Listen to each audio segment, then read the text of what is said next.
find other great podcasts like this one at podmoth.network. What are we going to do on tonight's podcast, Brain? Same thing we do every podcast, Pinky. Try not to talk over each other. Nerf!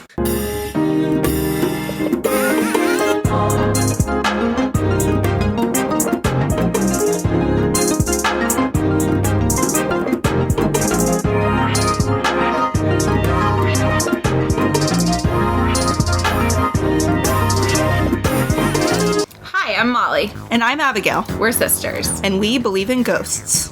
Welcome to Supernatural Sisters, a podcast all about ghostly encounters, bone-chilling monsters, and basically anything that goes bump in the night. Each week, we talk about a haunted place, a legendary monster, or a story that sends shivers down our spines. And maybe we'll talk about the pottery scene from Ghost. He's not a ghost in that scene. There are other parts of that movie where he's a ghost. Subscribe wherever you get podcasts. And remember, we believe you. Welcome to Getting Down and Wordy. I'm Russell Perkle. I'm Hannah, and I am also on the podcast. And on this podcast, Brain, Russell, what do we do? We talk about a popular song and etymology / linguistics. We're your absolute favorite word podcast. Or at least second or third favorite, like top 10. Yeah, we're your favorite word podcast you've never heard of, probably. But I mean, if you're here, you've probably heard of us, right? If this is your introduction to us, we'll try to make this a good one. They might be on the, like, when you're on a bus and there's that really rude person who doesn't use headphones, you know? No, I think anybody who listens to us is way more polite than that douchebag. Do you ever listen to podcasts Listener, if you are not polite, if you listen to podcasts without headphones in public, don't. Stop it now. we forbid it. We're setting that boundary now. We don't have a lot of rules, but that's a pretty important rule. It's true, yeah. That little bit of control we can exert. Mm-hmm. What song are we going to discuss today, Hannah? Today, we are talking about Pink Venom by Blackpink. Sure, yeah. And along with this, of course, we'll be doing our second color episode, talking today about the color pink. We're on a color streak. You know what's surprising about the color pink is, like, I was reading that even though pink is, of course, obviously a very popular color, it's like everywhere, only 2% of Americans and Europeans surveyed consider it to be their favorite color. Why do you think that is?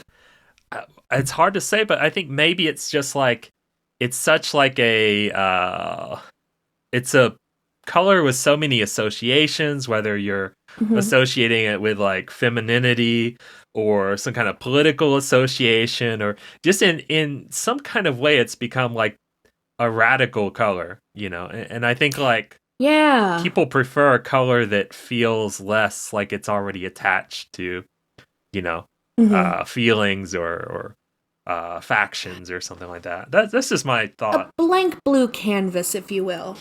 Yeah, sure. I mean, you know, like, I think like pink is like the color of girls and also the color of like, no, I don't know where I was going with that. It's the girl color. That's the only thing, right? Which I think that actually might have a contributing factor on why it's one of the least reported favorite colors. Because I was definitely one of those girls in elementary school who I actively rejected the color pink because it was associated with girly things, and I didn't want to be seen as girly. Yeah. I've since come around hard. I love pink. It's a lovely color. There are so many different variations and shades, and we'll talk about that later. But I definitely was, just because of how misogynistic the culture that I grew up in was, I actively rejected a lot of traditionally feminist things in order to not be seen as weak or too feminine or whatever. Totally.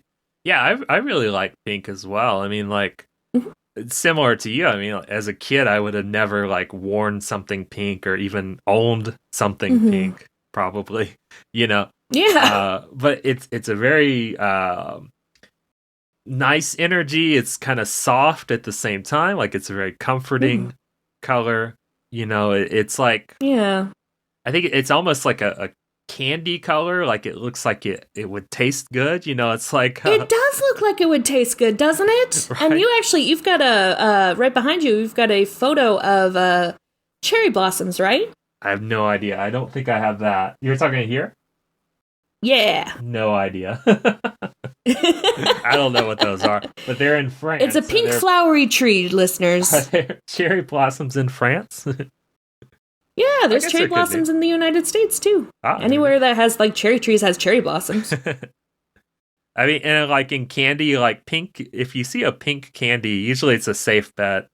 It's a pretty good flavor, unless it's like, what are those, like Mike and Ike's? No, Mike and Ike's are like the fruity ones. What are the, Good and Plenty is like. Oh yeah, although Good and Plenty, they don't mess with pink. They're like do. red and green, I think, Let me right? check. Good and Yeah, Plenty. we should look this I up. thought it was like pink, black, and white. No, it's pink and white. Pink and white? Yeah. Oh, that they are lying to us. They are saying that this is going to be delicious, but actually it's licorice. That's the spoiler for this episode.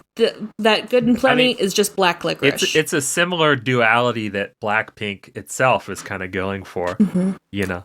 Yeah, it was. And speaking of Blackpink, how did you like Pink Venom? I think it's pretty good. I mean, it's like reminds me of some other songs that we've heard, like the Billie Eilish "Happier Than Ever" song, where it's kind of like they just gave you like 3 to 5 songs, you know, like stuck together, which I think is always interesting. I mean, again, I kind of wonder, like, is it just something with us where we're like, our ears are kind of old now and we're not into the trends of music of younger people, and so like things sound disparate that actually are not, you know. I don't know, but to me, I kind of liked how it was like a big variety of sounds, you know. Yeah, it was if you'll forgive me, I've seen a lot of TikTok videos to this effect. It had a very ADHD kind of feel, and I feel like that's a very common musical genre is just like, ADHD. It's like that thing everyone says in every state. They're like, yeah, you know, in Idaho or, you know, in Michigan, if you don't like the weather, they say, just wait 5 minutes. You know, it's like, if you don't like the song, just wait 30 seconds. You'll have a whole new one. That's what they say in Korea, I guess. Oh, yeah. South Korea. This is our second K-pop song. Yeah, second K-pop song on our main feed, as if we have other feeds. All the others are private. We don't share those. No, but I was just thinking, we also did, of course, I guess in the American Song Contest, that woman won the whole thing. Yeah, Alexa. Yeah. So in some ways, 3. Yeah. Oh, I think I just activated somebody's smart speaker. I'm sorry. That was the key to her victory, right? People were calling their Alexa and they're accidentally voting for her in the American Song Contest. That is so smart. So this is 4-woman group, like a girl band or something, I guess you could say. Their names are, I'm going to say hers is Jisoo. Does that sound right? Jisoo! Okay. Jenny, Rose, Jenny. and Lisa. Actually, kind of fun because I guess Rose is roughly the color pink, right? Yeah, that's the pink kind of wine, isn't it? Yeah, sure. Yeah, I think so. Pink wine. The group debuted in 2016, so they've actually been on the scene for a little while now. I mean, it's always funny to like think back to these times and realize just like how different your life was and what you were doing and stuff, you know. Yeah, what were you doing in 2016? 2016, we were all expecting Hillary Clinton to win the presidency already by this time, because I see they debuted in August. I was actually, weirdly enough, I was actually in Michigan that summer working at a summer camp. Yeah, this little town called Decatur in Michigan. Very little town, like 2,000 people. Yeah, Itty bitty. I haven't heard of it. that about sums it up. What about you? 2016. Ooh, August of 2016. I was radioactive during the last week of that month. Cool. I had thyroid cancer. I was diagnosed in June of that year. After a thyroidectomy, and then in August we did the radioactive iodine. Did not work. And the rest of the month was spent getting ready for heart surgery. 2016 was a pretty busy year for me. Wow, yeah, you really crammed in a lot. You feel like since But that was then, my August. You can just kind of coast, like. No. Yeah, you would think. You'd think I'd be like, I had my healthy little forever, adventure. Yeah, I've paid my dues. Nah, but oh well. Right. Interestingly, so they were made their first album in 2016. They were actually formed in 2010. This is wild. So like that's so long. So like, you know, Korean K-pop music, it's a very corporate affair, you know. So essentially like these big record companies / entertainment companies, they kind of they create a venture, you know, they make a project, and so they recruit, you know, so they have some auditions and they recruit some vocalists, and then eventually they will, you know, make music for them to sing and do. So these from 2000... between 2010 and 2016, was that just like a training period where they in like what? Yeah. Awesome. Yeah, this is the wild thing. And so they like lived in little dorm rooms for 6 years, you know, doing these like trainings for like vocals and dancing, etc. You know. Russell, no lie. I don't like music, but I would watch that sitcom. I mean, I would watch that sitcom every week. There's no way there's not like a next K-pop star reality show in Korea or something, you know. There's gotta be. Is there? I gotta assume. Like, how could there not be? I hope so. I'm not big on like K-dramas, but if you don't have like one of those as a K-drama, like what are you doing? I mean, then TM. We're doing it. We're not doing it. Okay. Well, I at least want credit for like saying it would be a good idea. We did not have the wherewithal, the connections, the Koreanness. We have zero of the X factors necessary for this. We're not doing it. But we'll watch it if you do it. I'll watch it if you do it. I will not watch this either. Even if I were the creator, I would not watch it back. Just hope for the best. So this So real quick before we hit the next part of Blackpink, what is your karaoke factor on Pink Venom? Okay, sure. Well, I think you got to have 4 people, you know. If you don't have 4 people, then it's not worth it at all. This isn't one of those songs where you can just do all the parts and nobody minds. No, even though they're like singing at like at different times, they very much are disparate styles. Like you would strain your voice if you tried to go straight from Jisoo to Rosé. Yeah, I mean, you got to train for 6 years before you even attempt one of them. So,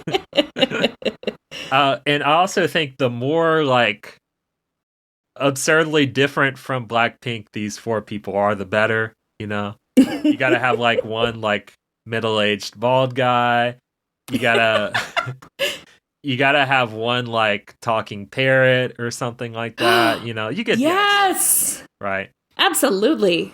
Just a real like karaoke team of K-pop cover band, you know. Oh man, that sounds like fun. I would also watch that sitcom. Oh man, that's actually such a brilliant idea for a sitcom. That one I would watch, where it's like kind of has a what's that other show, Quantum Leap kind of thing, where it's like each week they have to go and cover a different band, you know. So they go to a new city. Oh. They're like, this week you're gonna be like a Leonard Skinner cover band, so they're like, okay, and so they get all like in their makeup and stuff. It'd be like a whole big part of it would be like the makeover montage, right? Like making them look like the band that they're going to impersonate. Your mission is to infiltrate a cover band show. This time it's Kiss. Yeah. Oh, man. I would for sure watch that. This is good. Somebody's got to make this one. Forget about the K-pop one. This is the one. This is the winner. But yeah, I think generally it's a very good karaoke song, assuming you can do it, and assuming you have 4 friends, which who amongst us has 4 friends? I guess none of us probably. So that perhaps, I mean, if it's one of those like really magical nights and you meet 3 other people at the bar and like you just really, really hit it off, like this song should be in your back pocket. You got to be like, okay, guys, this is our magic moment. We have to do this song. Russell, you just created like the platonic ideal Hallmark movie. It's just like, this is like the asexual Hallmark movie, right? Yes. Oh my God. It's so good. I would watch the hell out of that. Like one of the about to be karaoke singers is like from a big city. The other one's like from a small town. He teaches him his small town singing values, et cetera, et cetera. Oh my gosh. Yeah. And one of them got recruited into a gang, but they don't want to be a gang. They want to be a singer. Wow. This is great. Okay. So forget about the cover band A-Team idea. This is the idea. Okay. Man, well, okay. So, I mean, the only, of course, factors are, it seems a little difficult. Some of it's in Korean. That's pretty tough. That presents a bit of an issue if you don't speak Korean. And you really got to bring it. You got to do some kind of impressive dancey type things. It's like you got to you got to have it all. Otherwise, it's crap. Yes. You need the karaoke. You need the choreography with the karaoke. So given the, let's say barriers to entry, I would say this one's got to just have a straight 2.5. It's got the good, it's got the bad. What do you think? I think, what's the scale? 2.5 out of 5 or 2.5 out of 10? I keep doing 0 to 5. I don't know how I settled on that. Okay. I guess like Amazon style. It would be tricky to do. You would have to be like one of those nerds that sings K-pop in the car. And if you sing K-pop in the car, good on you. Korean is a really, really tricky language. You'd have to have like that already stan where you can tell how much you love them, no matter how bad you do it, because you will do it bad. So this is the thing, like the audience has to see like the love and passion in you. This is what it takes. Yeah. You can't come at this song, I don't think, with a sense of, I'm just doing karaoke. You have to come at this from the angle of, I will honor Blackpink. This is for you, Jisoo. This is for you, Lisa. So you can't do it as a joke. It can't be like something you're doing. No, I have to hear your earnestness. If you're earnest, 4.5 out of 5. If you're not earnest, 0. Wow. Okay, that's pretty. It's pretty rough, Mm-hmm. I mean, I would never attempt a song that it seemed like I needed like passion and spirit to do. See, I only do that, but I only do Monster Mash. Yeah. I just and don't it's impossible to sing that without passion. I don't have any passion in me. Maybe that's why I never tried to sing Monster Mash. Try the Monster Mash. You can't do it without smiling. So let's see. What else about them? Of course, like we said, they're 4 members. They originally were planning to have 9. They scaled it back to 4. I don't know why. I can guess. 9 seems like a lot. it's a lot, but it's also fairly common to have like super big K-pop bands, I mean, I guess, but even the Fellowship of the Ring had to break up because there were too many members. How many people are in BTS? It seems like more than 4. Oh, like 9. There's Yeah. a lot of BTS members.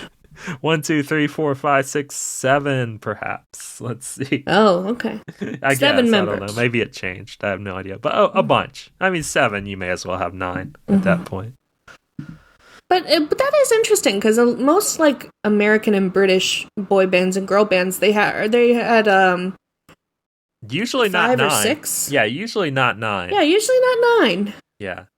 I think maybe that's part of it. Maybe they thought, okay, we're going to have like a more Western number of people to try to appeal. 4 is a very Western number. That's true.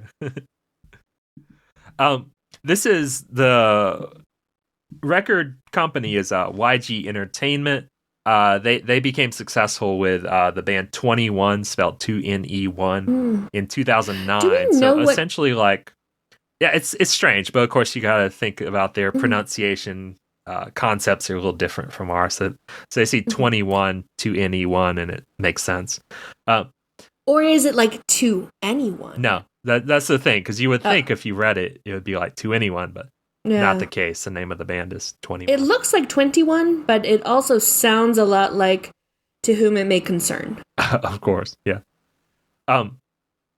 This 21 formed in 2009, so essentially, like, 21 was this like meteoric success, and so YG Entertainment they had all this like capital, and so they immediately started their next Investing. K-pop group, Blackpink.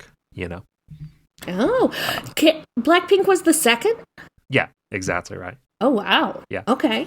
And so other names they had considered were Pink Punk, Baby Monster, and Magnum, which doesn't really fit in What? with the rest. But yeah, that's what they were going for, That's a gear shift. And so their kind of concept with this idea of Black Pink was, pink being the kind of girly, pretty, cute color, and then black being kind of the like evil, scary color, So I want you to be afraid of how feminine we are. Yeah, that's an element of this song that I find really fascinating too, because like it seems like their whole kind of theme is like we're dangerous, we're deadly, we're like scary, but it's like, okay, how do you mean that though? In what particular way? And it's like, I think it's kind of like this playful vagueness with, it's like you want the sense of danger, but like no actual specific danger. You know what I mean? Like fuzzy pink handcuffs instead of scary metal handcuffs. Right. Yeah. Except like they're like one's pink and one's like black or something, I guess. Ah, okay. I don't know. As far as their kind of like musical stylings, of course, generally this is like a pop and electronic dance music type music with elements of hip hop or trap. These songs oftentimes have a bass drop. So this is kind of, I don't know. It's like when you compare it to other K-pop, I think having this bass drop in there is kind of new. And I think also just the general like edginess of the sound, the general kind of like hardness of the sound here. It's closer to like this like, I don't know. I'm trying to think of a American band to compare it to, but I can't think of anyone specifically, but it's like less on the traditional pop sound and more towards the like hip hop sound, almost like a Nicki Minaj or something, Okay. Yeah, that makes sense. They list their influences as Lady Gaga, Ariana Grande, Cardi B, and Selena Gomez. Ooh. They were formed in 2016. Was Cardi B active? When did Cardi B come on the scene? No, I think she was a little bit later, at least whenever she got radio play. Let me check that Kodak Yellow song or whatever. Bodak Yellow, right? Yeah. Bodak Yellow, I think, right? Yeah, that was 2018. So that was kind of her big breakout. So yeah, I think they're, listing influences for, I guess, more recent work, I like that. They're evolving. Yeah, it seems like it. I mean, of course, there's also the fact that it's kind of nonsense, right? Because they're essentially the figureheads of, a creative department who's making all the decisions about what their songs are, what the lyrics are, what they should sound like, what the music is that goes with it, Yeah. As far as their kind of success, so they were the first K-pop group to perform at Coachella, which is the world's largest music festival, so pretty impressive. They were the third girl group in history to be on the cover of Rolling Stones. Heck yes! You want to guess who the other two girl groups were? The other two girl groups. I want to say Spice Girls. That's one of them. Yep. Yes! Got it! You know music. All right, this next one may be a little tough. We covered a song by the kind of breakout super pop star who started in this group.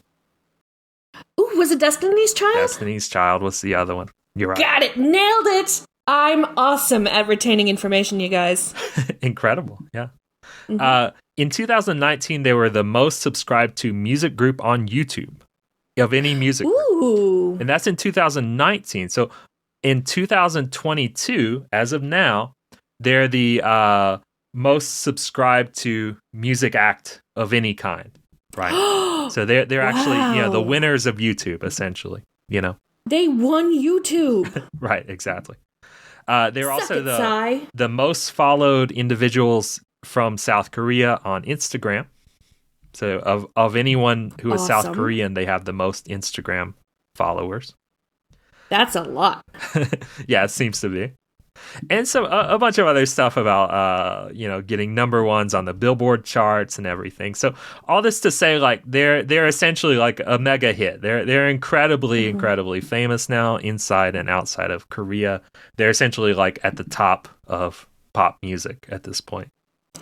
They won YouTube. They won Instagram. They're winners in my mind. Who are they coming for next?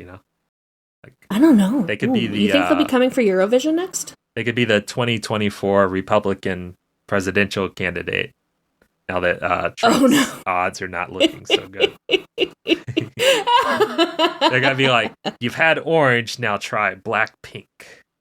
Now here's where I am at. Rosé was born in Australia. Can she perform for Australia in Eurovision? Can Blackpink take over Eurovision? I think they definitely can. I think that's enough, Uh-huh.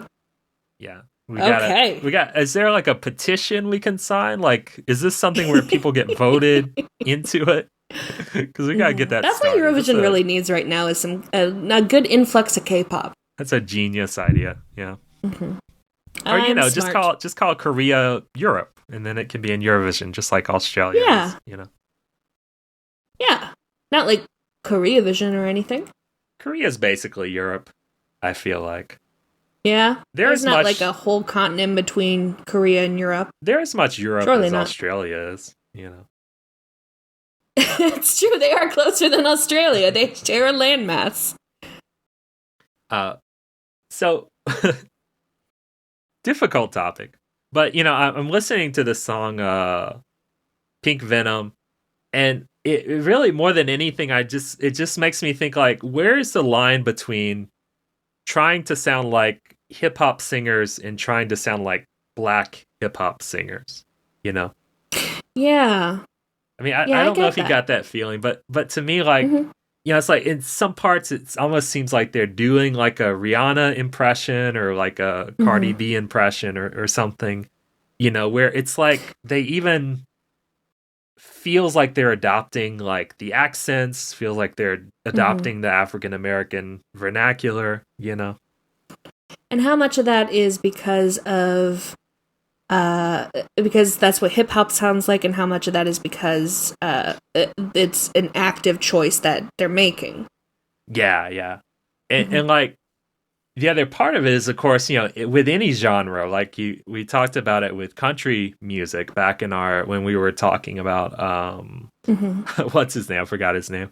Lil Nas X, Lil like Nas X. his first song, Old Town Country Road. I always forget. There's some extra word there, but I never remember which one. But it's like Country Old Town. part Yeah, of a genre of music is the accent, is the style in which you're singing. Like even you can look at like this early, this first wave British rock music, with the Beatles and so on. Even in their early singing, like linguists can point to, okay, this is where they were sounding American. This is where they were sounding American, like especially in the R sounds, which are very different in America. Yeah. And I'm also really willing to believe a lot of it's unconscious. It's something you do without realizing you're doing it. I think most of us can't really point to all of the features that make up our accent, But you do bring up an interesting point, especially considering that they were training for 6 years before their debut. I did choir for a couple of years in high school, and I distinctly remember my choir teacher telling the class, okay, for Christmas songs, you have to sing with a British accent. Because it like that's literally what she said. That's literally the words that she used. And I wonder if that is a conscious decision on the part of either the producers or the artists, where they actively do seek to mimic the accents of Black American artists. Yeah, and I suspect so. I mean, it's like, Iggy Azalea had a lot of criticism over this, her music, you can really tell she's intentionally using grammatical features, intentionally using pronunciation that isn't quite quite excusable outside of she seems to be imitating a Black person. Yeah, there's really no good explanation for what Iggy Azalea does. Yeah. And I mean, personally, like, obviously I don't really have any dog in the race, it's like I'm not Black myself, and or any sort of racial minority, but I think it's good for music and art in general to remain like a open space where you can play and you can follow your passions. You hear something you like, you see something you like, you can follow that curiosity and do something in that same vein. I mean, I think white reggae bands are everywhere, and I don't have a big problem with this personally. You see all kinds of these things where like people jump genres to a different culture. I mean, I think ska music is essentially just like some of the Latin American music, Mexican music, South American music. I was going to say it's the whitest music alive. Ska? In fact, it's not. This idea of like really incorporating these like big, dynamic horns, trombones and trumpets. It's kind of like I don't know what's it called, Opa music or something. But yeah, this was of course it came out of like the Southwest, like California and such, because of course this was areas with big Latin communities. Really, I did not know that. But dang it, white people don't have culture. We just borrow shit. Well, I mean, apparently you can say the same about Korea at this point as well. So here's where I'm at with that, though. So we are a little bit more sensitive to cultural appropriation of Black Americans because we live next to Black Americans. We date Black Americans. We have Black Americans in our lives that we love and we care about. There's not a very big Black population in Korea, so there's not a whole lot of opportunity for anybody to say, learn that's cultural offensive. Please don't do that. Or something. Yeah. Totally. Yeah, and there's a, like kind of I wouldn't say a big history. I don't want to paint it as if this is a rampant problem, but there are instances in the history of K-pop where they've done some blackface. They've imitated Black culture in a few other ways. One of the members of Blackpink, Lisa, she was criticized for, she wore what are called box braids, which is kind of like this, black, predominantly black hairstyle. Also in one of their videos, they were kind of doing this like Hindu pastiche. So they had like kind of Hindu goddess statue there, and it was just kind of sitting on the floor, and many people were offended by this, as well. Which isn't to say that American artists are immune. Katy Perry is extremely notorious for appropriating Japanese culture, for appropriating Hindu culture. Yeah, I mean, we're terrible. America's terrible. It's like, as much as we talk about, like, as much as we talk about how aware we are of this kind of stuff, we still do things that are probably way worse. So there's a quote from Big Hit Entertainment, the CEO of Big Hit Entertainment, and this is the home of BTS, and he said that black music is the base. Even when doing many genres like house, urban, and R&B, there's no changing the fact that it is black music. I go as far as to say that there would be no K-pop without black music. Right? So this seems to be, in fairness, at least, there would be no like American music without black music. No, I agree. Musicians. I agree, but it seems to be like an intentional imitating, intentional appropriating of black culture by, the K-pop as an industry. Gotcha. And the last thing I will say is that, of course, there are some black creators involved in K-pop, whether it's producers, consultants, fashion designers, or even brands, etc., etc.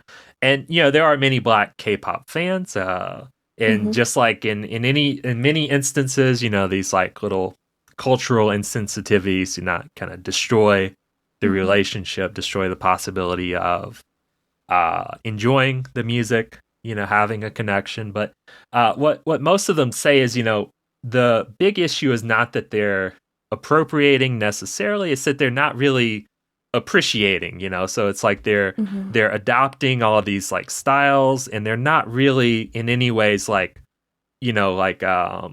let's say involving the black music community in the process, verbally acknowledging these connections to these other musical styles, etc., etc. It's like very similar to the criticisms of early rock and roll music in America, where it's like Elvis, etc. They're just kind of like singing the songs in the style of black music as if it were their idea, Yeah. I know that we are probably the least qualified people in the world to comment on this, so I would love to hear from our listeners. Like, tweet at us. What's our Twitter handle? At Down and Wordy. At Down and Wordy. On twitter.com. Hey, are we going to pay for like one of those check marks? Are we going to be super like famous now? Yeah, some like angel listener, pay for us a check mark. Sponsor our check mark. Yeah, at this point it's not even an option. Like, he messed up so bad he canceled the ability to subscribe. Imagine messing up Twitter. Like, Twitter was already such an easily toxic like space. Imagine messing that up so much worse. yeah, absolutely. But I think he shows no signs of slowing down, so I guess it'll get much, much worse. And it's always very exciting to wake up and see what. I love it when people don't know when to quit. Yeah, what new terror? Which reminds me, I learned today this word, pandemonium. Do you know this word? Mm-hmm. So, of course, it just means all the demons, because it's pan, as in all, and demonium, so all the demons. Oh, wow. This is I'd never made that connection. That's once you hear it, you're like, oh, it's obvious, but yeah. That seems like it should be obvious, but it wasn't. Yeah, this is from Paradise Lost by John Milton. And really? It's that recent? Name, one of his names for hell, So, I don't know. It just made me think of it because Twitter is kind of like a pandemonium, right? Just like this space of noise and horror and awfulness, It's chaos and all of the demons. Yeah. Except for the ones that left for Gab. For what? Gab? It's the Nazi Twitter. Everyone's saying, like, there's another Twitter that's this, there's another Twitter that's that. Yeah, there's Gab, there's Truth Social, Gab there's is the Nazi Parler. Twitter? Yeah, Gab is Nazi Twitter. Oh, okay. I thought, What was that first one? What was the first one? Like whenever Trump left Twitter, everybody went to what? Trump left Twitter to make Truth social. Yeah, but before that, so he left he Twitter and everybody went to blank before Truth Social. Parler, that's the one. Yeah. I thought that was the Nazi Kanye, Twitter. good job on buying that one. I guess there's a lot of Nazis to go around, you know? Yeah. They got so a many lot Nazis, of platforms. Yeah, that's the thing with Nazis, is they all disagree on how to be a good Nazi, so they can't hang out together. That must be it, yeah. Speaking of Nazis, so talking good about segue. yeah, the color pink today. Uh-huh. So there's a variety of connotations, a very long history to the color pink, but the Nazi connection is, of course, that in the concentration camps, they had different triangles that they made different groups wear to kind of tell them apart. You know, what are you in the concentration camp for? Homosexuals were the pink triangle. Right? Yes. The pink inverted triangle, I believe. It's a very interesting thing because, and all the triangles were inverted. So the actual triangle shape did not have anything to do with homosexuality or anything. They just all wore triangles. No, it was just so that they could put it on an upright triangle to make it look like a Star of David if you were Jewish as well. Oh, that makes sense. Yeah, great. Yep. So it's an interesting thing because as far as has been established by historians, there's no particular reason that is like for sure that pink is the color of homosexuality, of effeminateness, whatever, at this point. You know, it's like today we have this idea, but in the 1930s, not particularly, right? Yeah. So is there a reason behind why they chose pink, or is it just an arbitrary, we have to choose some color? As far as my research goes, there's no clear reason. The only possible reason, well, I would say there's a few, right? One is that this is a sign that this association of pink with, you know, not manly goes back a bit farther or much farther than we think, which is possible. One is that pink was, in fact, the man color, which some people say pink was the boy color. So they were given the pink thing because they were into boys, right? So they like boys, so this was the indicator, right? Oh, okay. Possibly. So we like boys, so I'll wear what boys like to attract boys to me. It's the same reason that, like, beekeepers wear flowers. Yeah, I think that's a fairly shaky logic with no great evidence to support it. But those are the two kind of ideas that are possibly there, you know? Okay.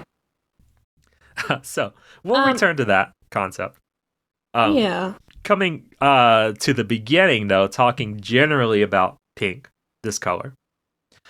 So first of all, I'd like to begin by saying that the word pink has been pretty much thought of as a color for an incredibly long time. So the color pink is actually even mentioned in the Odyssey, which would put it at about 3,000 years ago, right? Know which color wasn't mentioned in the Odyssey? Blue. Right. Supposedly. Again, that's a point of some debate as well. But just interesting that, you know, we were talking about how blue seemed to come late. You would have thought pink would have come late too, you know? Yeah. It's not even a color that you find in the rainbow. Exactly. And yet it is a color that people oftentimes think about as a color, as its own color, and that they have for a very long time in seemingly all cultures, as far as, you know, these established ones that we have very complex languages for, have thought of as a color. Right? It does make sense in, say, Europe and North America and Asia, because pink is the color of, of reddened flesh for white people and for Asian people. So it would make sense on that end that you would come to the conclusion that pink is a color. Yeah, totally. You don't really find a whole lot of blue-skinned people, is what I'm saying. So our word pink came to us a little bit later as our, you know, main word for the color. Before that, we actually used the word incarnate. What? Yeah. And so Incarnate? absolutely. And so you have to think about, where is this word incarnate? What does it come from? Well, in Spanish, for instance, they have carne asada, which is like their grilled meat. So carne, as in carnage, is of course Meat. flesh, right? So incarnate, as in flesh color. Gotcha. Mhm. Ah! I was close. I didn't make the food connection, but I was close. Absolutely.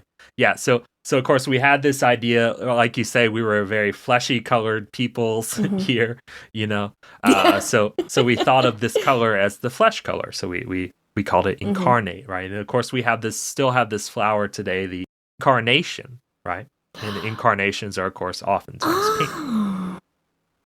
Wow, now I'm just going to think of carnations as the meat flower. Totally. And then you have to think of this phrase like evil incarnate. It kind of means like evil pink, Evil meat. or Evil meat flesh evil color. pink meat.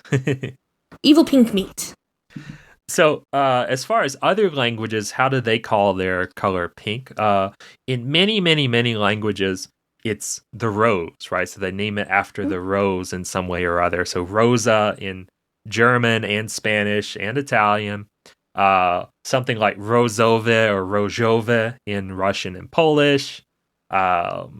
Even in Hebrew, as far as my research goes here, it looks like it's something like varod, but this is supposedly also from a word for rose. Oh, okay. I didn't know that. So this is very, very typical. And of course, in Japan, their word was from the cherry blossom, right? So still from a flower in that way, right? So in a variety of other languages, the word for pink is actually just like saying light red, So these languages, I guess you could say that they less have this specific idea of pinkness like these other countries do. So Finland, Denmark, some of the Celtic languages, Irish, Icelandic, Gaelic. Huh.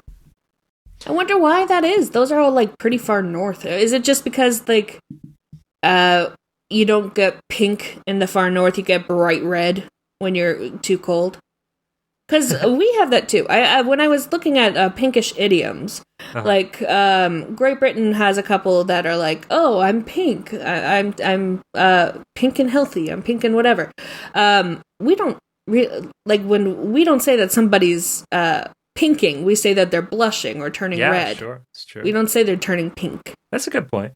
Yeah, something similar to that happened with incarnation, actually, where it tended to be also associated with like red, and these kind of red associations took over a bit more, kind of like red meat, I suppose. And so this is one of the reasons why we started using the word pink more, just to differentiate from a more redder coloring, In China, the color pink is a compound word meaning like a powder red, because this is referring to the like women's makeup, like a blush, So then on to our word pink itself then. So this, like the rose, is also from a flower. There is a flower called a pink. What? It's also referred to as dianthus.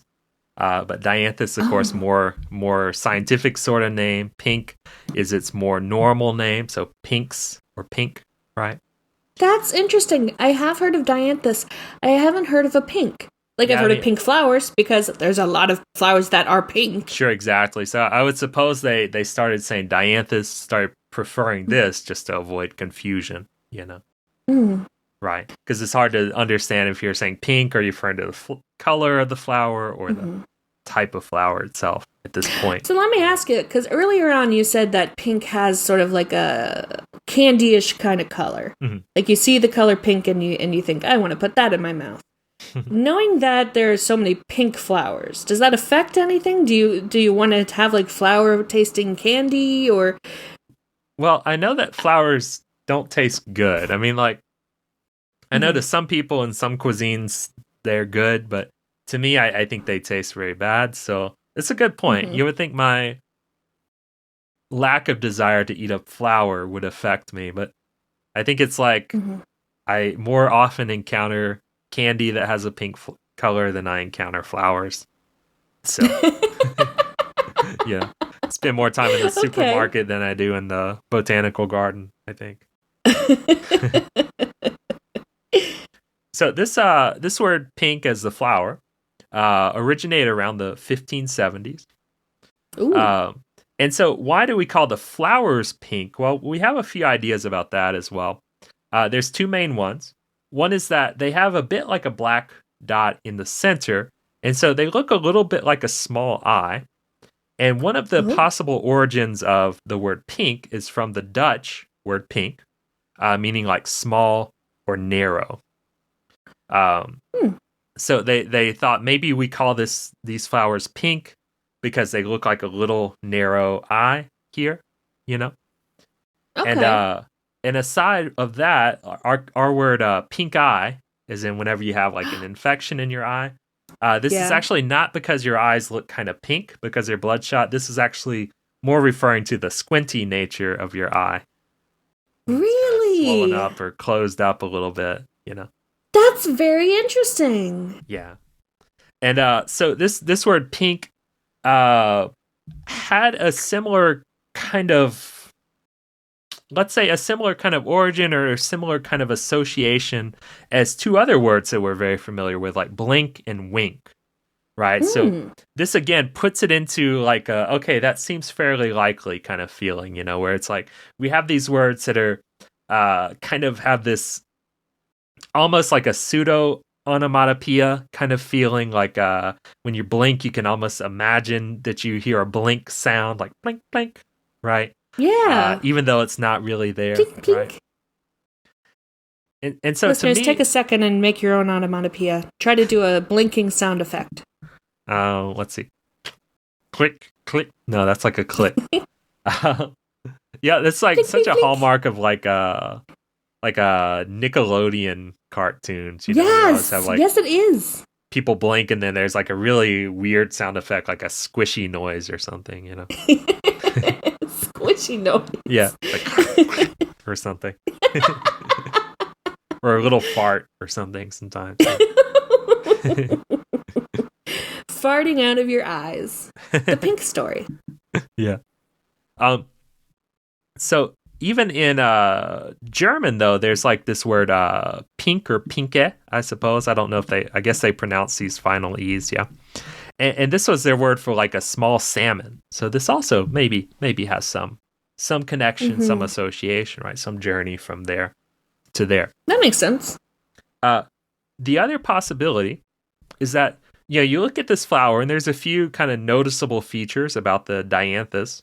One is, again, it's kind of a small flower with a little black center. The other is that it's pink, of course, as that pink color usually. Can be white or red as well. The third one is that the edges look kind of frayed or kind of like a little bit spiky or something like that. Ooh. You know? Yeah. So we had words like pick, which, of course, we know today to mean something like select or something, but could also mean something a bit like poke or cut. Right, so for instance, you know, to be picked at by buzzards or something, you know, similar to peck in that way. Right? Yeah, pick and prick. I'm picturing picturing absolutely. Yeah, Sleeping Beauty. So the other thought process is like you've got this word pick, you've got prick, you've got peck, and so why not also you had a word like pink, right? Again, kind of just a nasalization of similar sounding words, right? So they thought, okay, you've got this flower that looks like it's been kind of cut around the edges. So you call it a pink because it's been like pinked. Looks like it's been pinked by scissors or something. Got you. Of course, wait, pinking shears are a thing, right? Exactly. And so this is where this comes from, right? So the idea that you're cutting in such a way that it looks like the edges of this flower, the pink. These are pinking shears. I never knew that. Thank you for that. Sure. Yeah. So that gives us a basic idea of the etymology, I think. Another thing to kind of note here is that we had this idea with like, when you were the best of something. So today it survives in a very similar phrase. Cream of the crop is the best. You know. Well, we had a similar expression in like the flower of the blank, right?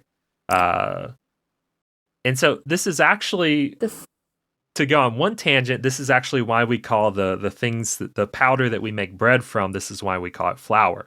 This was kind of the best part of the grain, right? Huh. So the That's flour cool. of the That's mill, cool as the heck. flour of the grain, right? Gotcha. And at that I like time, that. there weren't really a standardized spelling, as is often the case. There wasn't a standardized spelling for flour, so flour was spelled sometimes W-E-R, sometimes O-U-R. People didn't really care, right? So in the origin, there was no distinction where you had to spell flower the plant with our, the flower the thing with the other one, you know. Man, Merriam-Webster fucked everybody, didn't he? So, this was also like a common expression to use this word pink in this way, right? So you would say, I am the pink of health, or I am the pink of my class, or this is the pink of the crop, or whatever, right? Huh. And so a couple of things there, I think, which are important. One is that, you know, again, this common expression to be in the pink or the pink of health.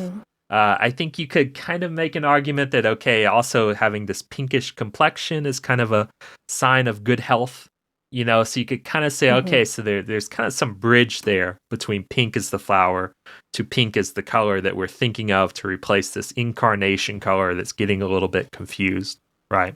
Yeah, getting confused with hell. The other one is this this play by a little-known playwright, William Shakespeare. Never heard of him. You may not know this one. It's a deep cut. It's called, let's see, Romeo and Juliet. Published in 1597. So this would have been about 20 years or so after the flower became like kind of a thing that people talked about. And so what was it about? Like a florist on a date?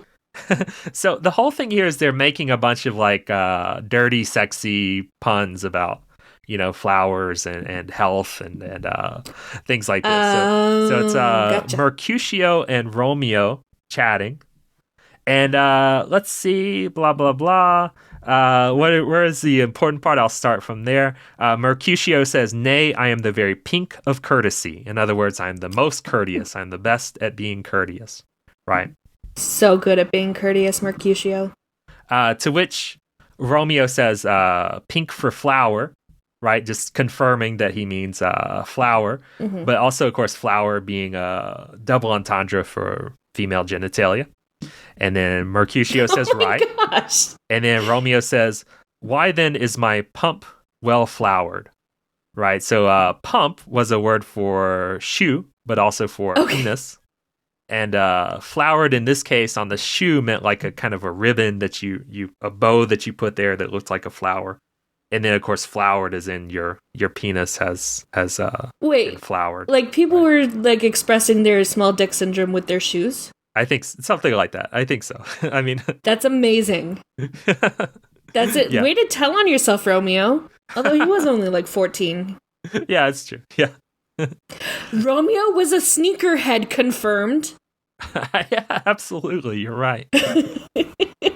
Do you think that's a thing today? Is this some kind of Freudian thing where like sneakerheads, they're just like somehow obsessed with their penis it is basically an enclosed hole that you put a part of your body into. It's a good point, but you can say that about a lot of stuff. I mean, that's true. You're wearing a hat. Yeah. Again, Freud is stupid. You know? He's ridiculous. Yeah. Got him. Suck it, Freud. I mean, so I would argue, you know, you got this super, super popular and play of sustained mega popularity, you know, at around the time that this word pink was being established, associating the word pink that was the flower that people kind of thought of as being pink in color with like flesh, female genitalia, penises, et cetera, et cetera. And, you know, it's just like a really funny little, you know, joke, like a witty banter that they're having here. I think this is like, it's almost like a marketing campaign for using pink as the color, you know. Oh, okay. Speaking of marketing campaigns, should we talk about the pink tax? Yeah. So I did a little research here. I mean, there's I'm sure there's lots of figures you can give, but just tell me, just in general here, what is the pink tax? So, one of the idioms that I came across in my pink research was shrink it and pink it, which basically means to sell something to women. You make it small, you make it pink, you can charge more for it. And sure, really, exactly. like, so gendered you can sell products. sell less of it at the same time, which is pretty handy Yeah. for them as well. Yeah. Because there are a lot of people who are extremely insecure in their gender presentation that will shell out extra money to make themselves feel more feminine or to make themselves feel more masculine. It was a big problem back in like the early 10s, the 2010s, that I noticed going up through high school. I reject the pink tax, and that's why I wear men's deodorant. Is there like a pink IRS that's like you're running from now? 'Cause you haven't paid your pink tax?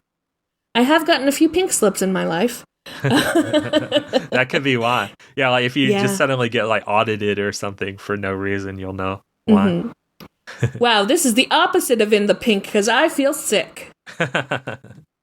And I have worked pink collar jobs before. Mhm. Pink collar jobs are jobs that are like white collar but are traditionally done by women. I see. Okay. So, marketing campaign.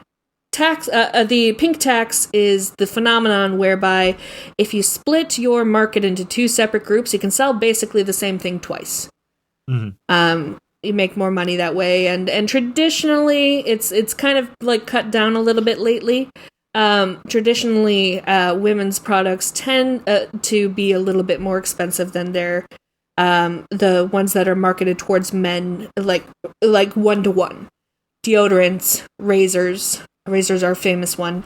Shampoos, conditioners, like any kind of like health. Well. Yeah, clothing, of Toys course. as well, of course. Bicycles, things like that. Yeah. Yeah. If you want your child's bicycle to be pink and have little tassels, you might have to pay a little bit more than the plain green bike that you buy your son. I mean, to be fair, tassels aren't cheap, you know. No, that's actually totally untrue. I'm sure they're incredibly cheap. It's just like some cut up plastic.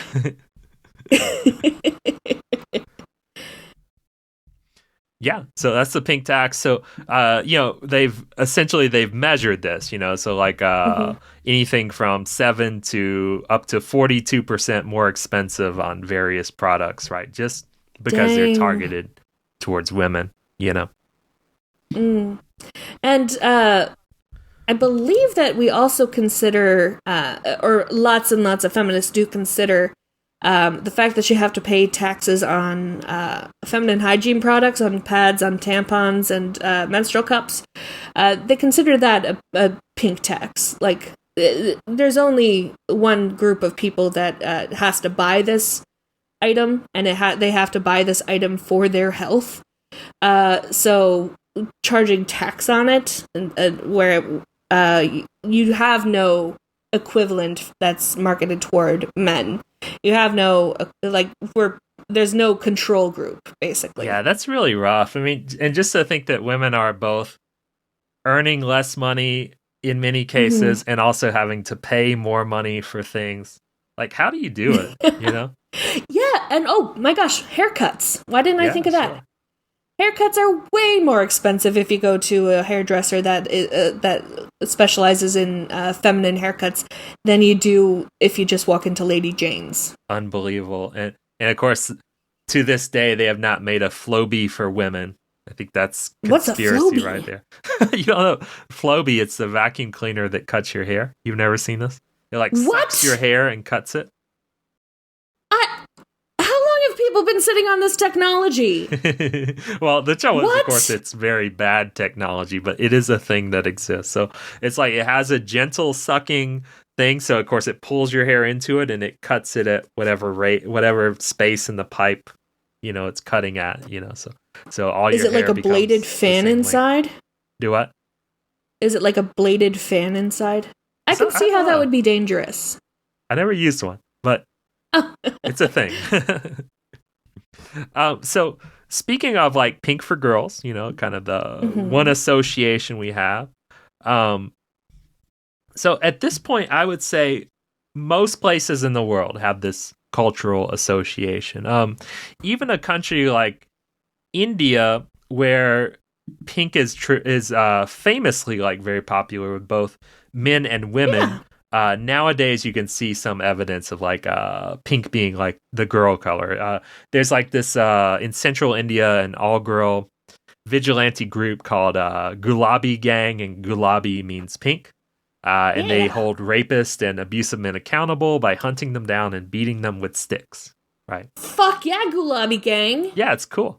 But it's just the sign of this association. So even there, where famously, supposedly pink is traditionally a gender neutral color, now they're kind of associating it with girl power in the same way that the rest of the world does.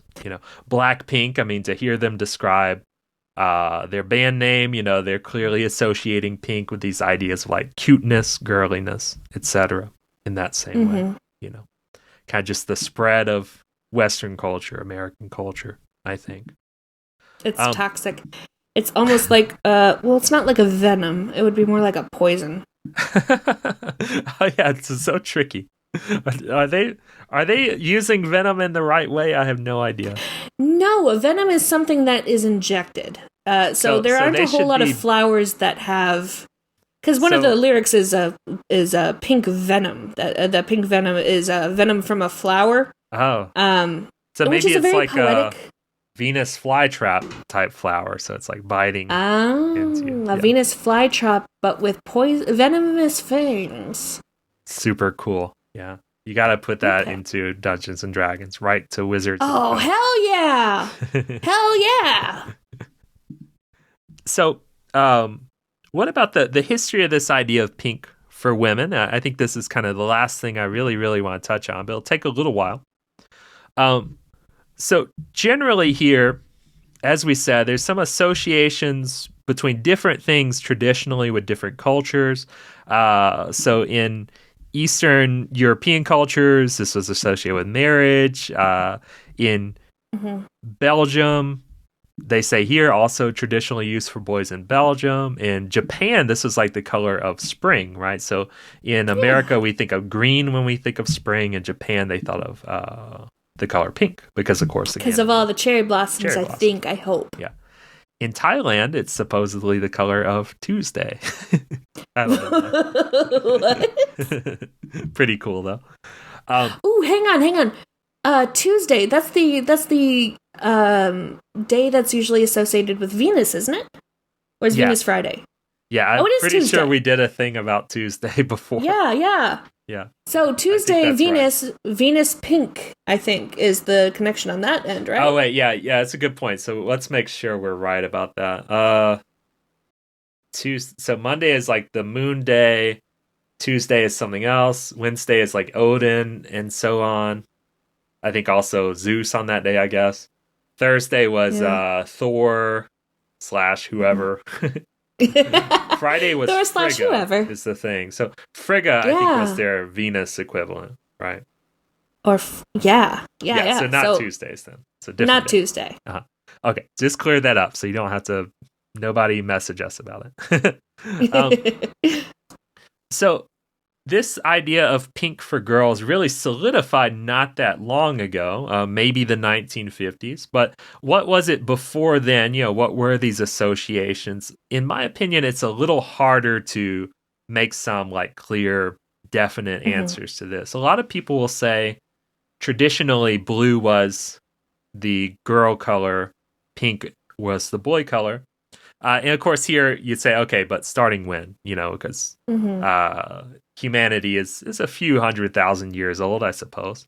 But generally the things that they're pointing to is that blue was the Virgin Mary color. Okay, so that's fair. So that would have put it something like medieval times to Renaissance, maybe 1300s, something like Virgin that. Mary, famously the most feminine woman that's ever lived. Well, the most virginal, and of course, virginity is this like, And that's famously, the ideal of a woman, is virginal. Yeah, for sure. But also good at bearing sons. Yeah, totally. That's the ideal woman, I suppose. And then a few things for pink. So one that people often say is, of course, pink is a light red, and red was the color of Mars. And so this was the color of like war and the military and stuff like this. So super so cool. Diet war. Right. But at that same time, at least around this same period, like with the Virgin Mary paintings and such, pink was the color associated with Venus. So already you're like, well, there's kind of associations in both directions, That does make sense if they're associating it with genitals. Yeah, I think so. Yeah, for sure. I mean, again, it's obviously very Eurocentric, but yeah, for sure. Like at least in the Western culture that we're coming from here, I think that's pretty much the case, right? No blue genitals, so far as I know. So, well, blue waffle. I've never looked that up. I refuse to. All right, so good call. I only know of the legend. So on the other hand, pink was sometimes associated with Jesus himself, just to show kind of like innocence and this kind of spiritual marriage to, I don't know, what was he supposed to be married to? Christianity as a concept, or fish? To bread. the earth? I don't know. Blood? Married to So wait. blood. So Married to blood. That's like the name of the next. Like we gotta tell Ghost that should be the name of their next album. Married to blood. That either sounds like super scary or super incestuous. So wait, I wasn't raised Catholic, but I do know that they drink wine. Do they drink a rosé because of Jesus? They should. They very well should. Yeah. Come on.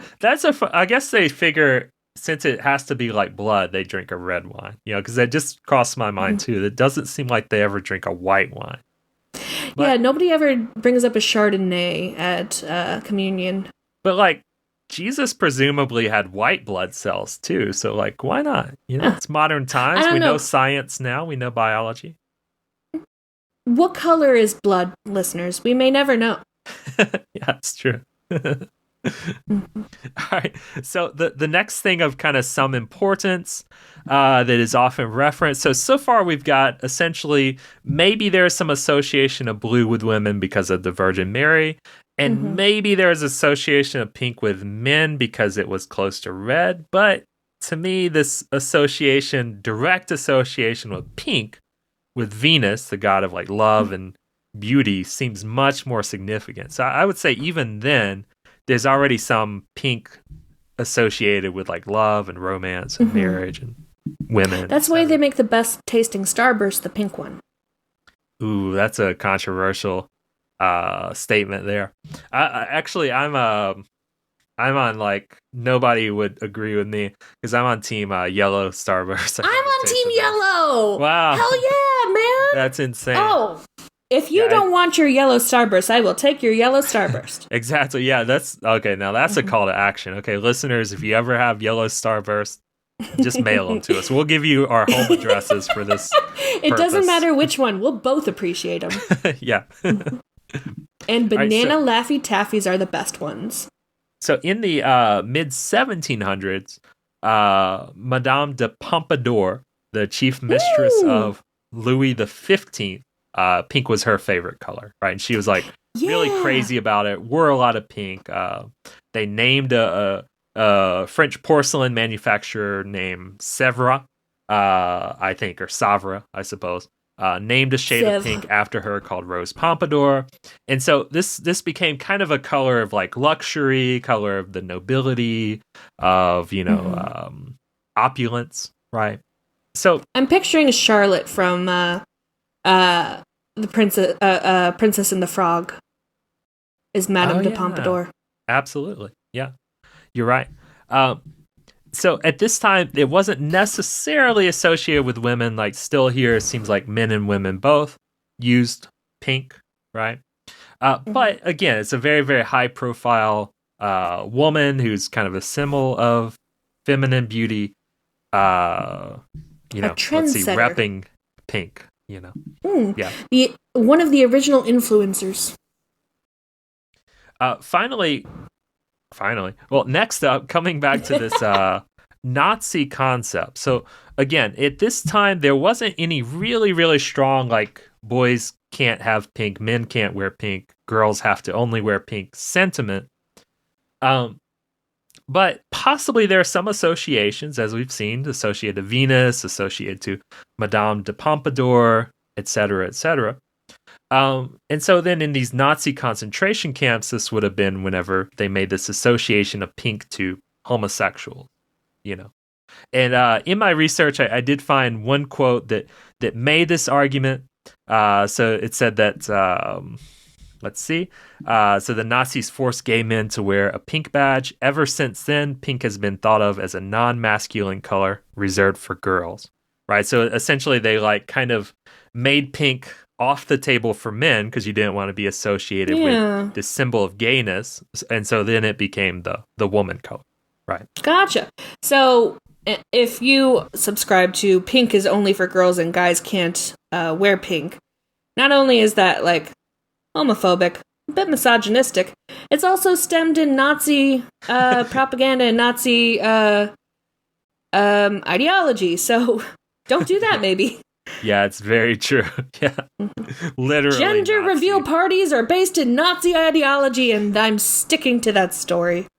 It appears to be the case. I mean, the only thing here is that, like, many historians argue that this use of pink wasn't really such widespread knowledge until, like, the 1970s, right? Because, of course, like, these, let's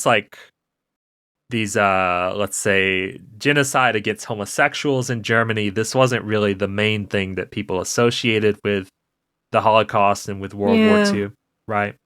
Unfortunately, there's a lot of... it wasn't just Jews. It was a lot.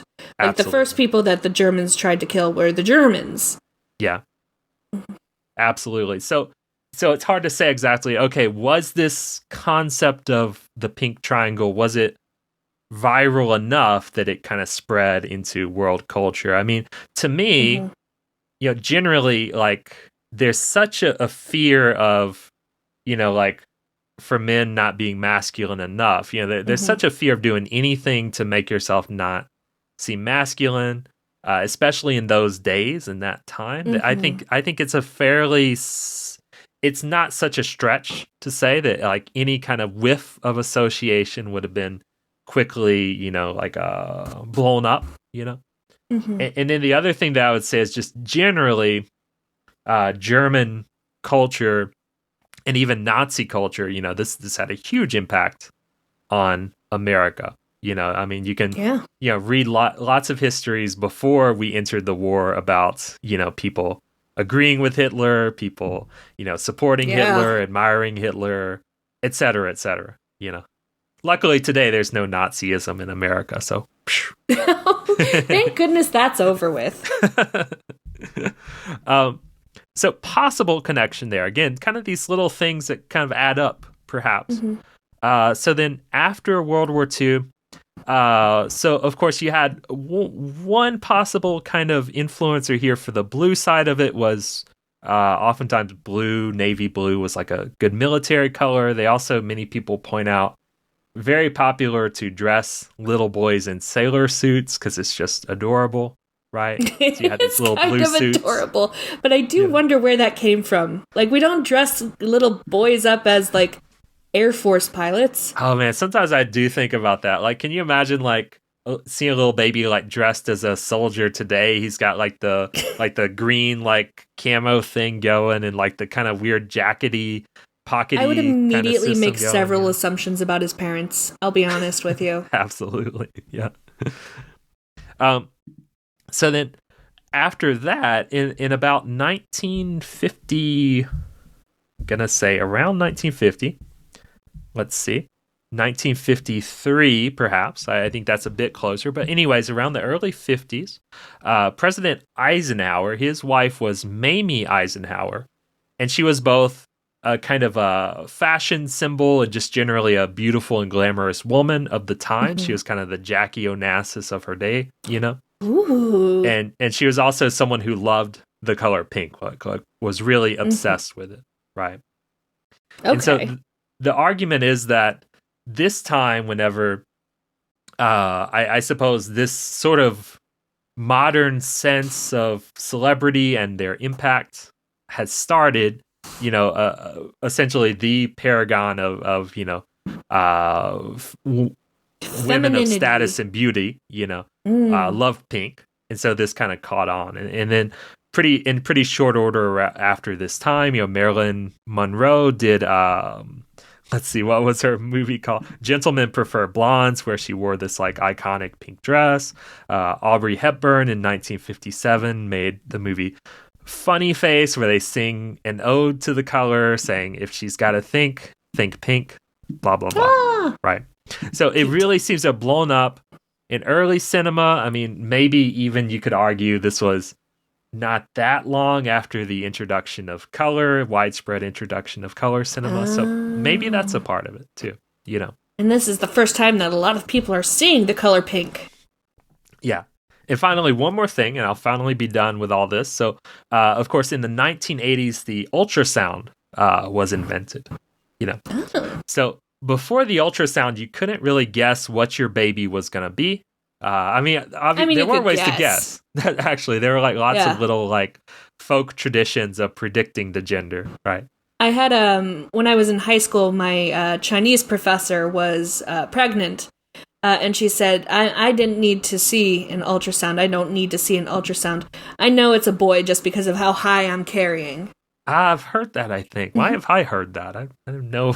It's a common myth, mothers. But I think it's like right 50% of the time, which is just as good as throwing anything against a wall. Yeah, it could be worse. I mean, yeah. I mean, there are worse percentages. What if you're right like 1% of the time, but you're just stubbornly would not swap?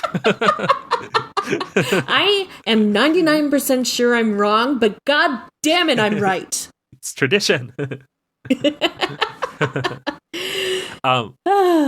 So with ultrasound, and we also talked about this with the abortion as a linguistic concept, you know, because again, like ultrasounds kind of changed our language in very interesting ways there, and here as well. So before the ultrasound, generally parents would just buy, you know, gender neutral clothes and toys and beds, green, and decorations, yellow.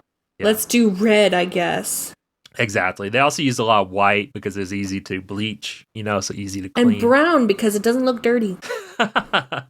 You go either direction. You got some families just the overachievers getting the white, and then everybody else does the brown.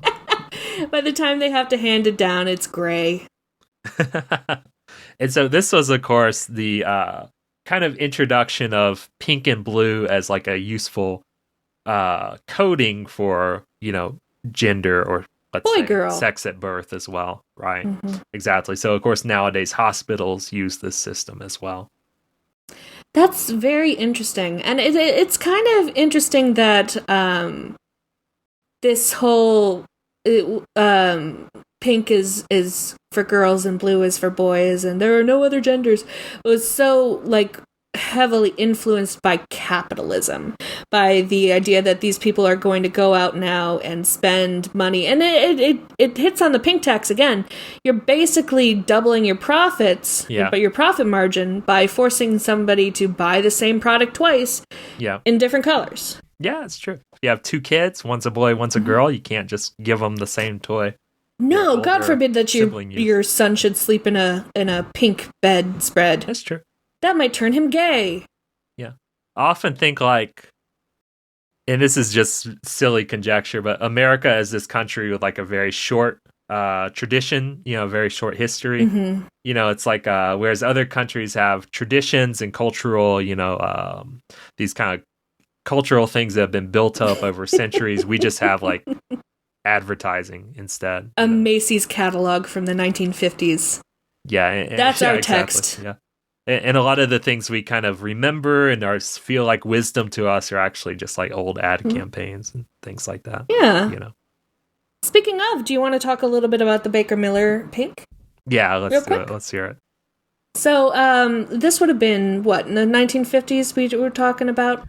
Let me check if I wrote it down here. Yeah. No, I didn't write it down either, but that sounds good to me. Yep. Yeah. Well, if it's not right, then don't come at us because we're fake news. And also, it's not that important anyway. It's not that important. Like What's important? Very poorly done experiment.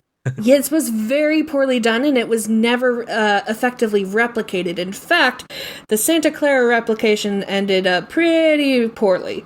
So, back in the 1950s, there was a scientist, Schaus, American scientist, who was convinced that of color theory, basically the theory that different colors can affect people's moods or emotions. And he was convinced that it would be able to affect them in a very measurable way. It would raise this hormone, lower this hormone, increase your adrenal function just by looking at the square of a certain color. So he was convinced that the color pink, and this particular shade of pink, had an effect on your adrenal glands, that it had an effect at calming you down. He could not be swayed from this, despite the fact that this could not be replicated in a lab. So he got a grant from a prison called the Baker Miller Prison to test his theory out on human subjects, which is usually how that goes. You come up with a theory and you test it on humans. There's no in-between steps. That's step 1, step 2. So I wonder if his thought was it will only work with humans, like it's specific to human psychology or what. That's very possible, but That's he was going on the neuropsychology aspect of it. So theoretically, he should have thought that it would be replicable in rats or so. Sure. But again, a lot of animals don't share our color vision. That's true. Yeah. His theory was that if you were to paint the inside of a prison pink, if you were to issue pink clothes to the prison inmates, that there would be fewer incidents of violence, that everybody would get along just nicely, and they would form a happy community. So this was the theory that he went into the Baker Miller prison with. They painted the walls.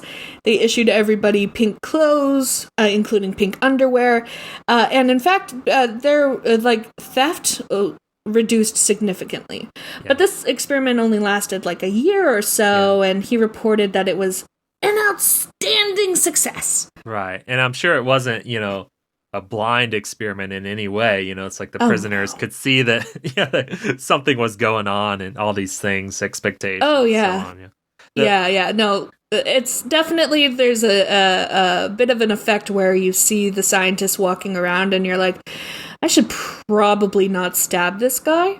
Totally. What if I failed the experiment? So I thought it was funny, the little tester that he did first. So he had subjects stare at a piece of paper with their arms outstretched, and then he would try to force their arms down. So he tried to push their arms down. And so he found that if he was having them stare at a pink piece of paper, it was real easy to do. If he had them stare at a blue piece of paper, they were strong again. Their strength had returned. Because blue is boy is strong. Yeah, manly. And pink is girl is weak. Mm-hmm. Yeah. Makes sense to me. I don't think you really get it. It's you're not a scientist like him. I think you're missing. That's true. I mean, we can bring in Freud and try to get his opinion on this. Yeah. Probably hear some stuff about our moms. Mm-hmm. So the Baker Miller prison was in Seattle, which it's Seattle. So when this was replicated, a couple years later, they tried to replicate the experiment in Santa Clara, which is in the south of California. It's a different. It's like an equator. It's like the Australia everything's upside down thing. It's below the Mason-Dixon line, so you got to reverse everything. So that was their first mistake. Yeah. In Australia, the toilet water swirls the other way. So when you go south of Mason-Dixon, you got to swirl the other way.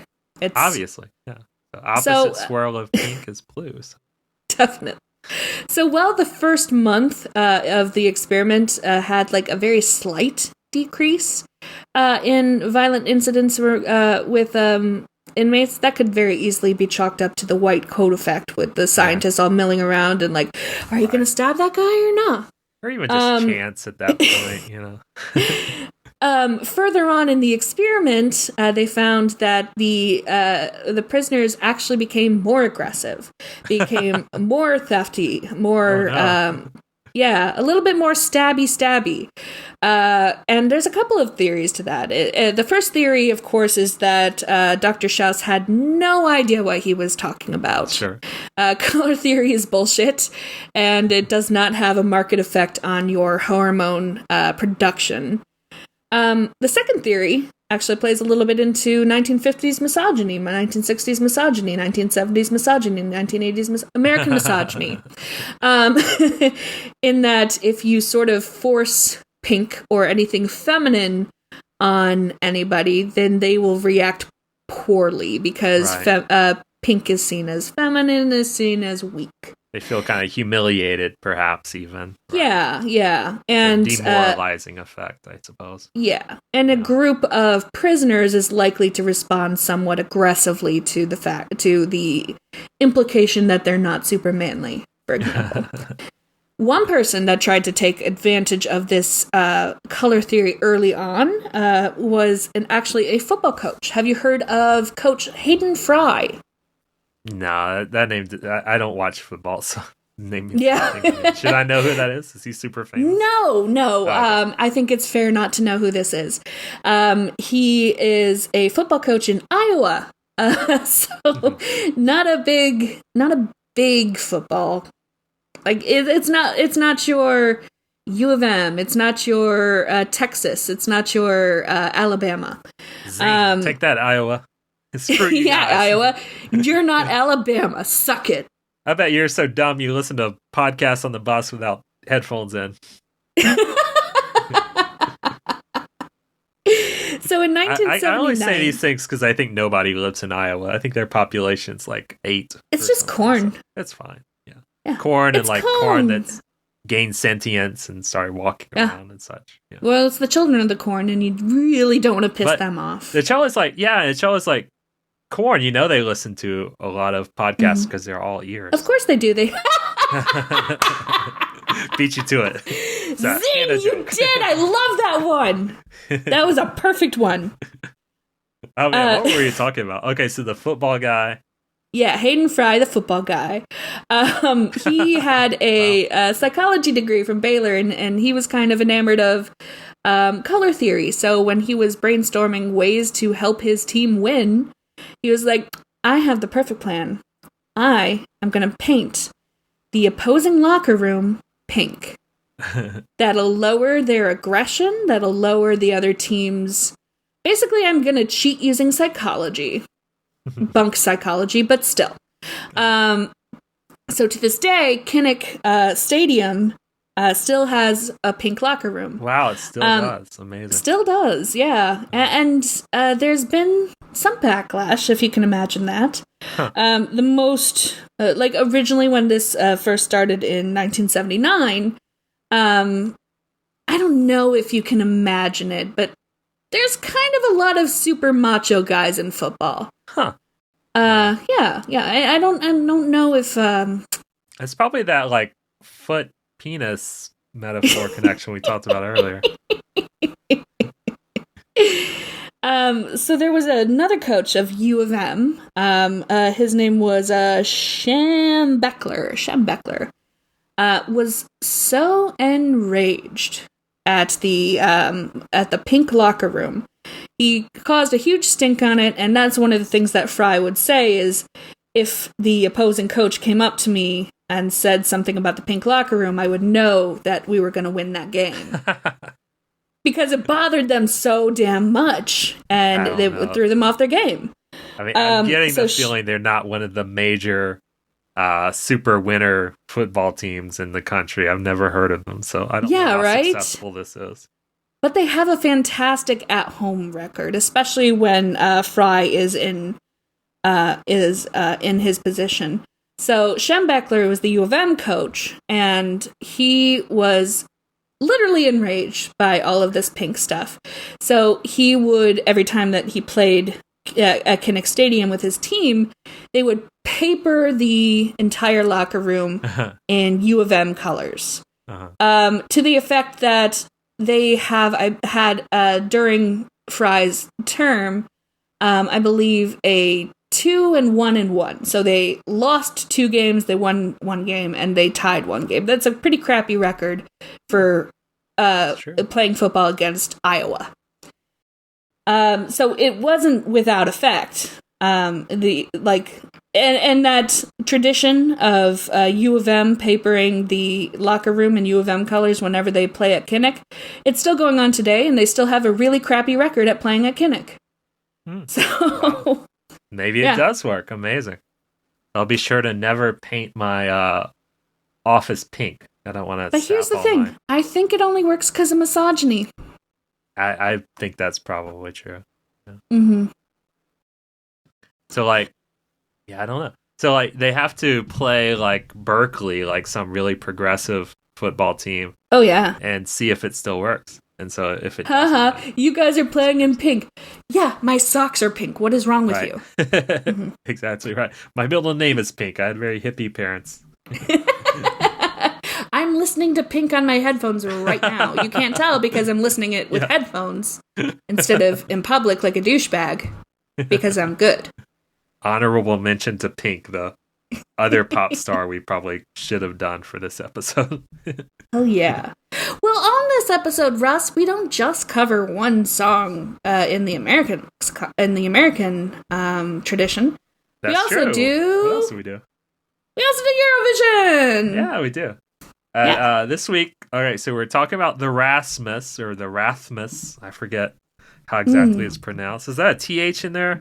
The Rasmus. Okay. The Rasmus. And what was their song called? Jezebel. And who did they represent? Finland. Actually. Finland! So, Rasmus from Finland singing Jezebel. Cool. So I was watching this video for the first time and listening to the song. The first thing I thought was, this guy's kind of ugly.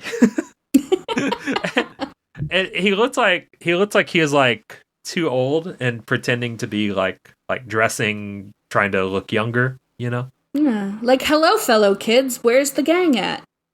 Yeah. And so that of course, maybe I'm just ageist, but that of course kind of influenced my opinion. But I think also the song's not very good. But then I realized, wait a minute, I recognize this name. And I realized that this band, they were kind of a famous, successful band. Even in the United States, I think early 2000s, something like that. I distinctly remember this guy being on Total Request Live, that Carson Daly show. And Carson Daly was interviewing him. Because nostalgic I remember cut. 1, because I didn't like it very much.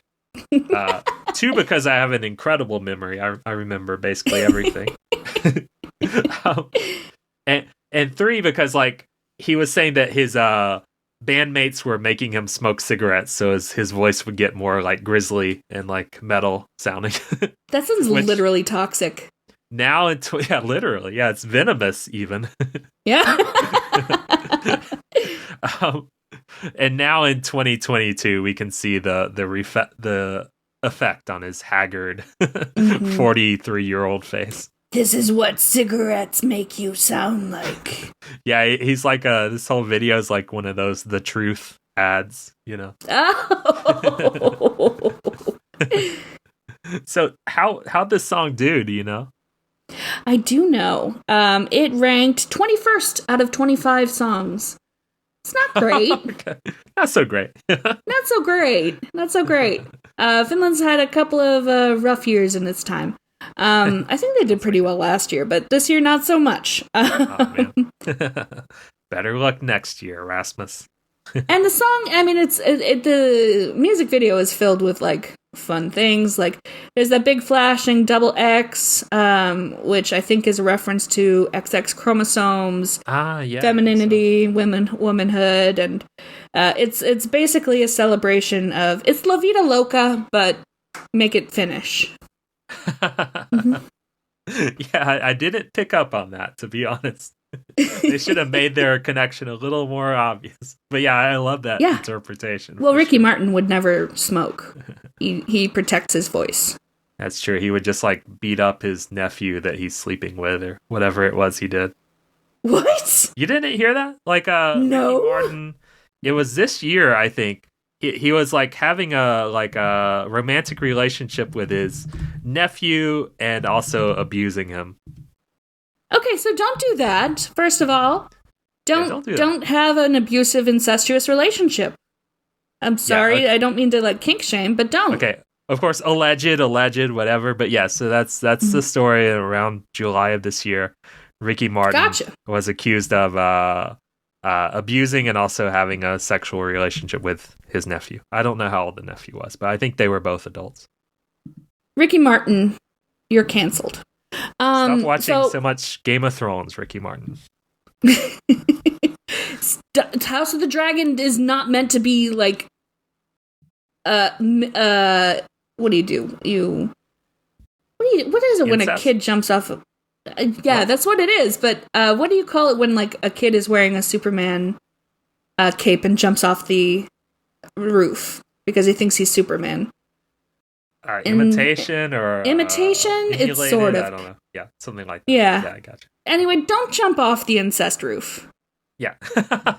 Yeah, good advice. Quote of the podcast. Words to live by. Hashtag Bran Stark. Man.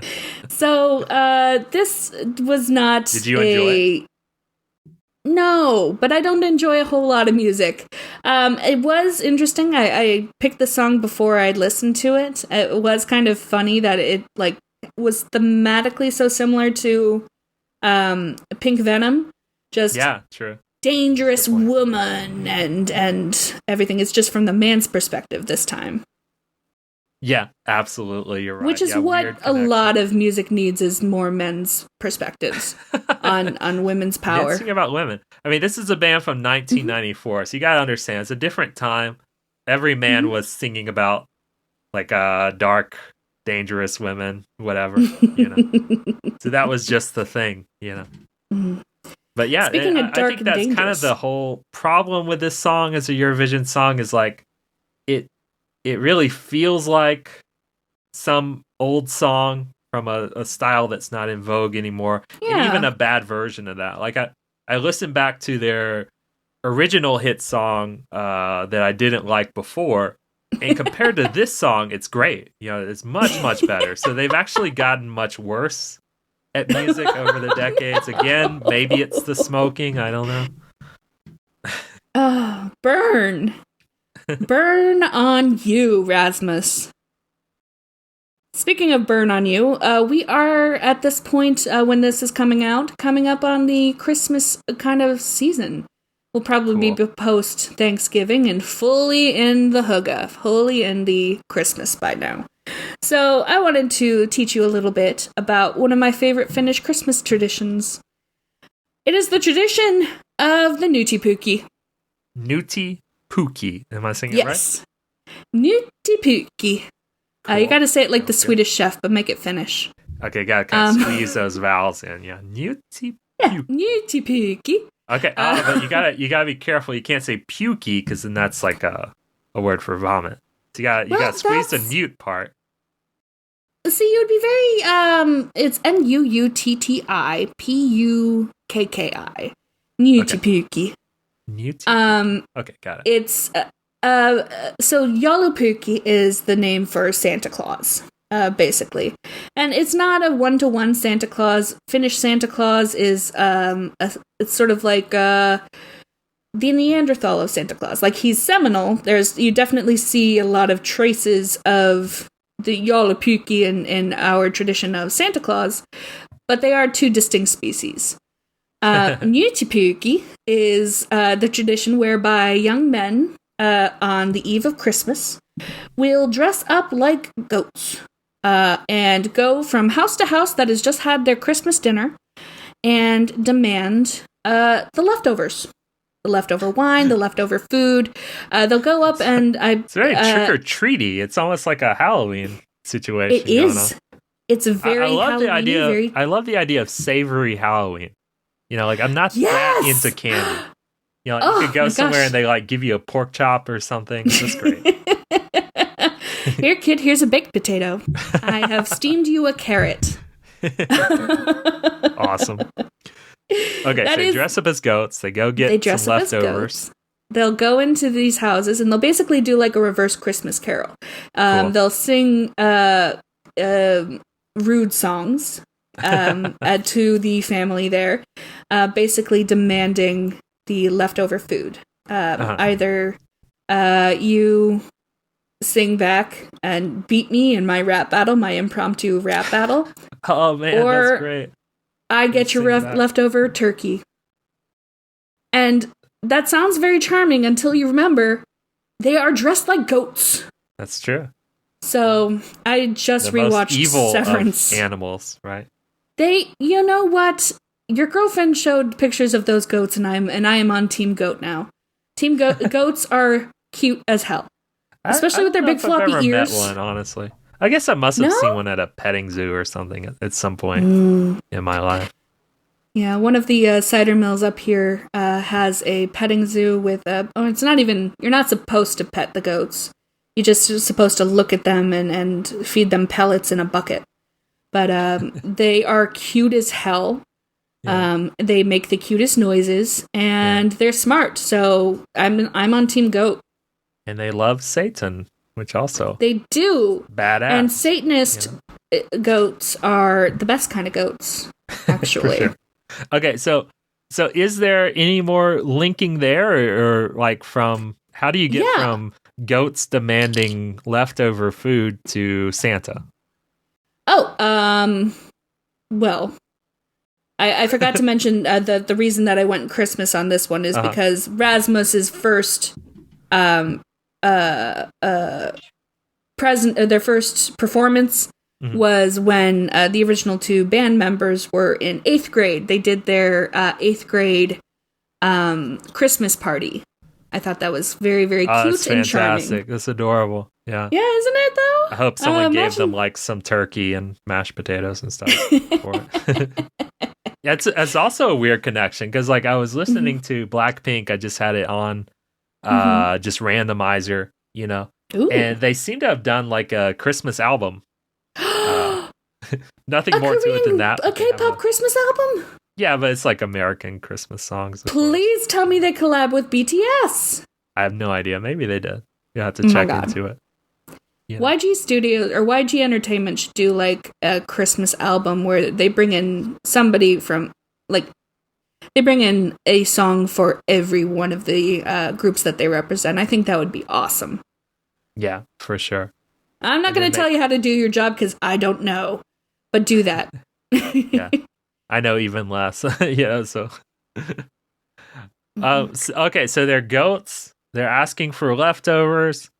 And then this is like one of the early Christmas, proto-Christmas traditions or something. Yes. Yeah, we gotta bring it back. For some reason, the Utipukki did not make it on over to the rest of the Christmas mythology, along with Santa Claus and everybody.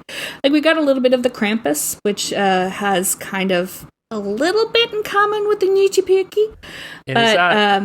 Is that a different country, the Krampus? Krampus comes from Germany. Although there are kind of Krampus-like myths in like Russia, in a lot of the Scandinavian countries. I think Holland has both Krampus and Black Peter, which is very, very problematic. Sure. Yeah, I'm reading here Central and Eastern Alpine. So Alpine being the region around the Alps, something like that. Yeah. Okay, so yeah, pretty broad And area. in fact, there you're is saying that, Austria, France, Germany, Italy, Liechtenstein, Slovenia, and Switzerland. So yeah, I guess Germany is a good kind of central point to put it at, right? Yeah, but prior to 1864, when Germany was incorporated as an entire country, that was all just German. So I think you've got Halloween, where you dress up like monsters, A goat. or dead people, and ask for candy. You've got Nutipuki, where you dress up like goats and ask for savory food or whatever. So what other great variations of Halloween slash Ooh, Nutipuki yes! are we missing? You know, because this has really opened up the doors to me. Like, this is like, Yeah. you know, you dress as like, I don't know. There's probably like a drag day. So you dress in drag, or is that appropriation? I don't know. And then you ask for like people's old electronics they're not using anymore or something like that. You know? Or you could do it with like other popular holidays. Like if you were to Halloweenify Valentine's Day, Sure. Yeah.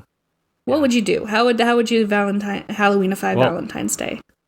Well, I like this idea from the Nutipuki that you're kind of singing an altar song.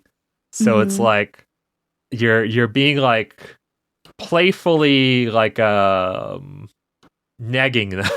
You sing a song negging the neighbor that you come to the door of.